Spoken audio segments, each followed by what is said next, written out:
Их хурлын энэ дээрээс худлаа ярьж болохгүй. Хууль зөрчсөн асуудал байхгүй. Анх дугаар чуулганы хугацаанд энэ байнгын хорон дарга дэдорооныхаа дарга нарыг томлох юм хөлтэй.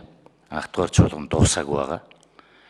Түрүүн байнгын хорооны хурал дээр энэ асуудал ярьсан анх дугаар чуулган дуусгаас өмнө энэ зохион байгуулалтын асуудлуудын хүрээнд байнгын хороо дэдорооны дарга нарыг томлоно гэдгээ хэлсэн байгаа. Тэгэхээр хууль зөрчсөн зүйл байхгүй гэдгийг хэлье. Ардчилсан намын бүлэг завсралга авсан.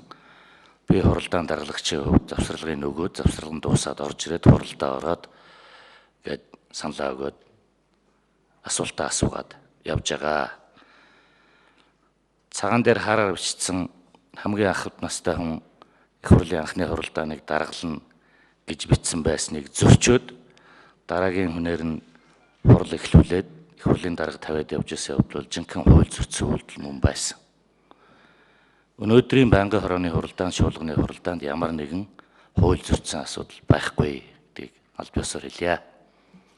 Яаж гарын үсэг зурх юм бол гэд баасанх асуугаад байна лээ.